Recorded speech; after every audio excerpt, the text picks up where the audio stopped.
Hello everyone, welcome back. Study ম্যাথমেটিক্সে প্রত্যেকে স্বাগত জানিয়ে পঞ্চম শ্রেণী থেকে দশম পাঠ পৃষ্ঠা নং 134 ভিডিও পাঠ নং 35 করব। আজকে আমরা 6 দাগের অঙ্কটি করব। 144টি বোতাম বর্গাকারে সাজাই। তাহলে প্রথমে আমরা 144 এটির উৎপাদক খুঁজব।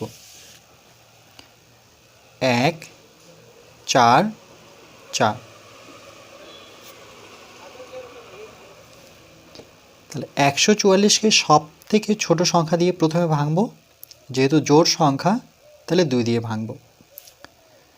2 দিয়ে দেখো 1 যেহেতু 2-এর থেকে ছোট, মনে মনে প্রথমে হিসেব করে নিই। তাহলে একবারে দুটো সংখ্যা নিয়ে করতে হবে, অর্থাৎ 14। 2-এর ঘরে নামতা পড়লে 7 দুগুণে 14, পড়ে থাকলো কত 4। 2-এর ঘরে নামতায় 2 দুগুণে 4, তাহলে 72 দুগুণে 144। কী করে করলাম দেখো, 2 দিয়ে যদি আমি 144কে ভাগ করতাম, 2-এর থেকে 1 যেহেতু ছোট, ভাগ যাচ্ছে না, তাহলে দুটো সংখ্যা একসাথে নিতে হয় বড় করার জন্য। সংখ্যাটা কত হলো তাহলে 14। 2-এর ঘরে নামতা পড়ে 14তে আসবো, অর্থাৎ 7 দুগুণে 14। এবার যেহেতু একই সংখ্যা, বিয়োগ করলে 0 না নামিয়ে আমরা পরের সংখ্যাটাকে নামাবো, অর্থাৎ 4কে নামাবো। এবার 2-এর ঘরে নামাতে 2 দুগুণে 4, তাহলে বিয়োগফল কত 0।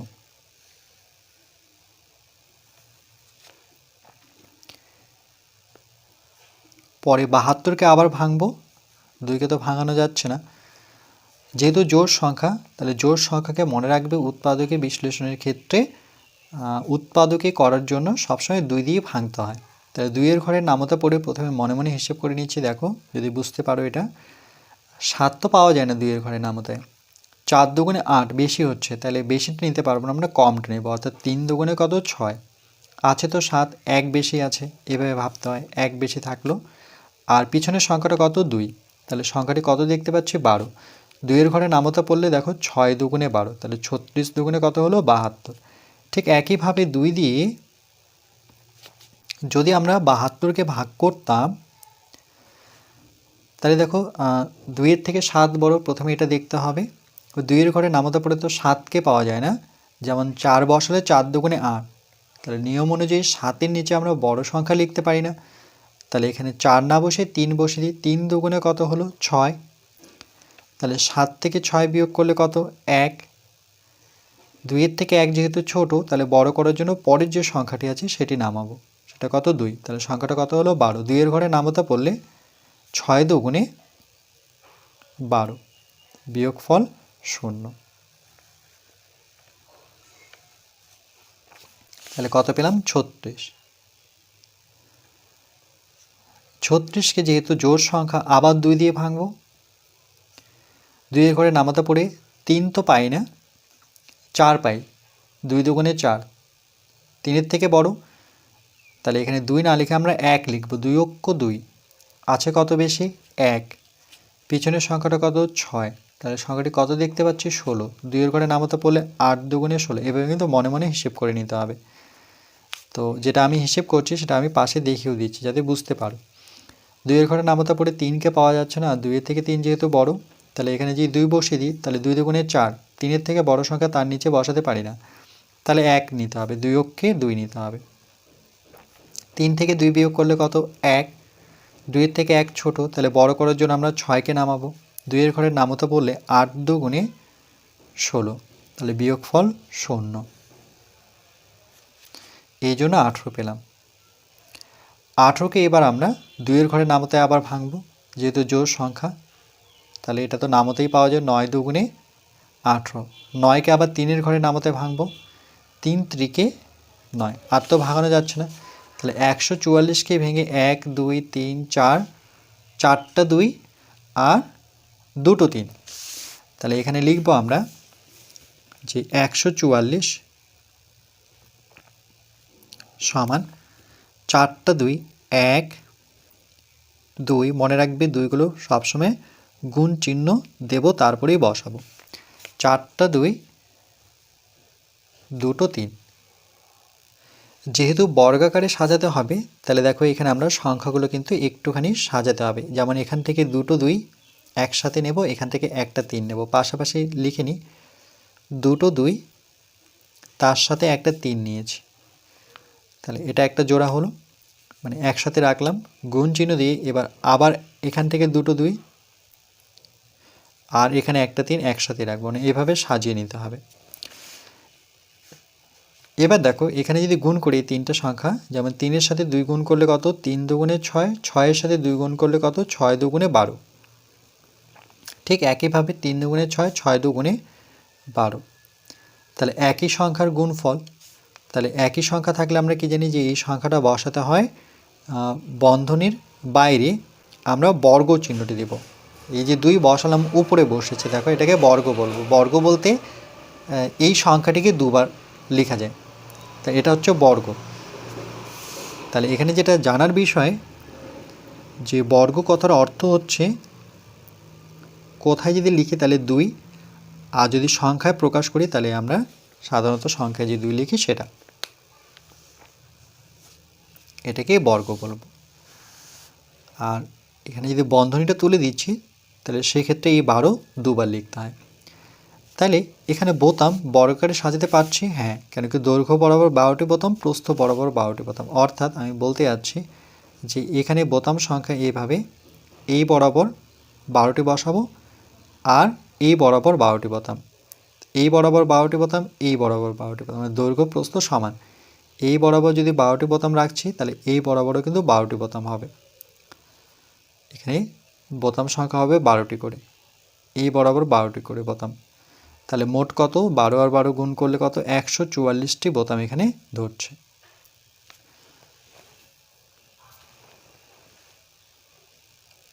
তাহলে আমরা এইভাবে পড়তে পারি যে বলবো, মানে যখন উচ্চারণ করব বলবো এভাবে যে 12, এই 12, এই 12 নতুবা এই 12, যে কোনো একটা দেখলেই হবে, 12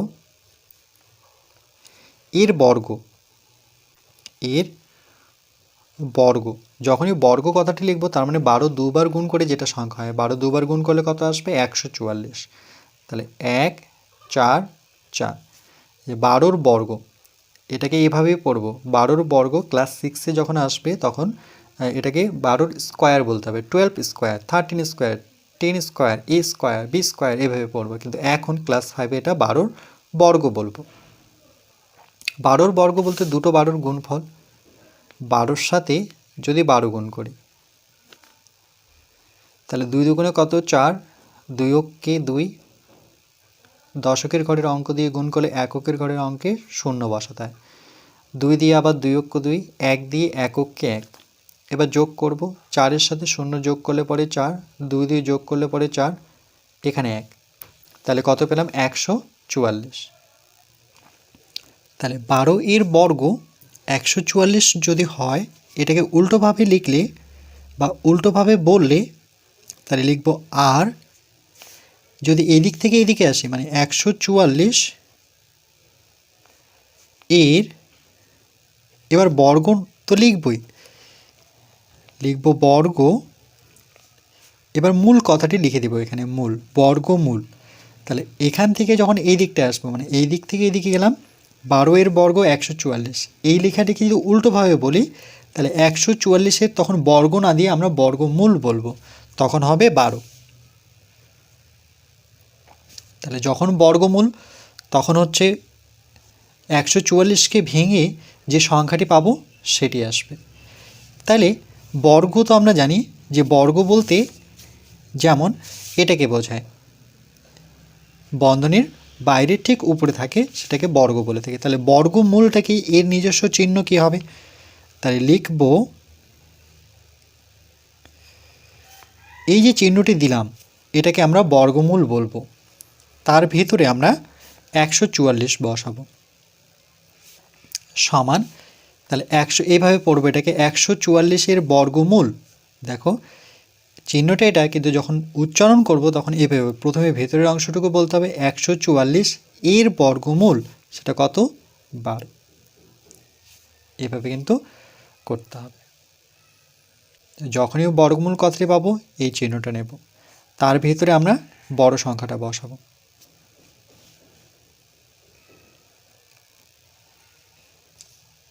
তাহলে 144কে প্রথমে এখানে উৎপাদকে ভেঙে নিয়েছে। তাহলে প্রথমে 2 দিয়ে 7 দুগুণে 14 করেছে, 2-এর ঘরে নামতা পড়ে 2 দুগুণে 4, আবার 2-এর ঘরে নামতে 3 দুগুণে 6 করেছে, 1 পড়ে থাকলো পিছনে 2, সংখ্যাটা হয়ে গেল 12, 2-এর ঘরে নামতে 6 দুগুণে 12। আবার 36 যেহেতু জোড় সংখ্যা 2 দিয়ে ভাঙবো, 2 অক্ষ 2 পড়ে থাকলো 1 পিছনে 6, সংখ্যাটি হলো 16, 2-এর ঘরে নামতে পড়লে 8 দুগুণে 16। এভাবে কিন্তু মনে মনে ভাবতে হবে। যেমন 2-এর ঘরে এটা ভাবার প্রয়োজনে 2-এর ঘরে নামতে 18কে পাওয়া যায়, 9 দুগুণে 18, যেটা পাবো না সেটা ভাবতে হবে। 9কে 3 3-কে 9। এবার তাহলে 144কে ভেঙে 1 2 3 4টা 2, তাহলে 144কে ভেঙে 1 2 3 4 মনে রাখবে প্রত্যেকটার গুণ অবস্থায় রাখতে হবে। আর দুটো 3, তাহলে দুটো 3 লেখার পর এবার এমনভাবে সাজাবো যে এখানে যেহেতু 4টা 2, তাহলে দুটো 2 একটা 3 নিই, আবার দুটো 2 একটা 3, এভাবে সাজাবো। তাহলে 2 দুগুণে 4, 3 4 12, এখানে একটা 12 পাচ্ছি, 2 দুগুণে 4, 3 4 12, দুটো 12, তাহলে 12র বর্গ। এবার 12র বর্গ থেকে এবার বর্গমূল আসবো। এই যে মেয়েটি প্রশ্ন করলে যে এটা কী করে পাবো, বলবো 12 এর বর্গ। তাহলে এটাকে এভাবে পড়বো, দেখো 12 এর বর্গ উচ্চারণ কীভাবে করছি, 12 প্রথমে ভেতরের এর, তারপরে 12 এর, তারপরে বর্গ, বর্গ মানে এই যে উপরে, এটা কিন্তু এর সাথে নেই, উপরে আছে। তাহলে 12 এর বর্গ কত, 144। কেন, তার কারণ দুটো 12র গুণফল কত হয়, 144 হয়। তাহলে 12 এর বর্গ 144, আর 144-এর বর্গমূল উল্টো দিক থেকে যখন আসবো, তাহলে 144-এর বর্গর জায়গায় তখন বর্গমূল কথাটি লিখতে হবে, তখন উত্তর কী হবে, 12। এটা যদি সংকেতে লিখি, মানে সংকেত দিয়ে বোঝাই, তাহলে 144 এখানে এভাবে পড়বো, 144-এর বর্গমূল।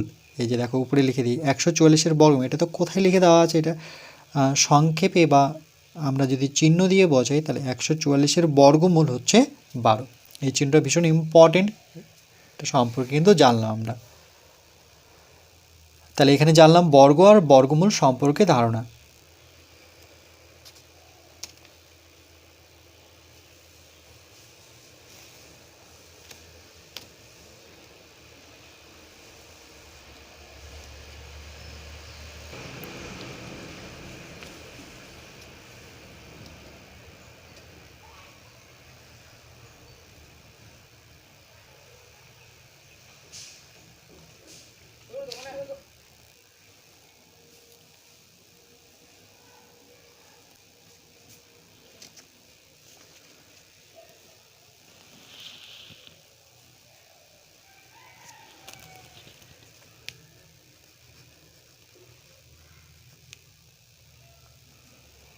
এরপর পরবর্তী পার্ট নাম্বার 36-এ আমরা 7 দাগের অঙ্কটি করব।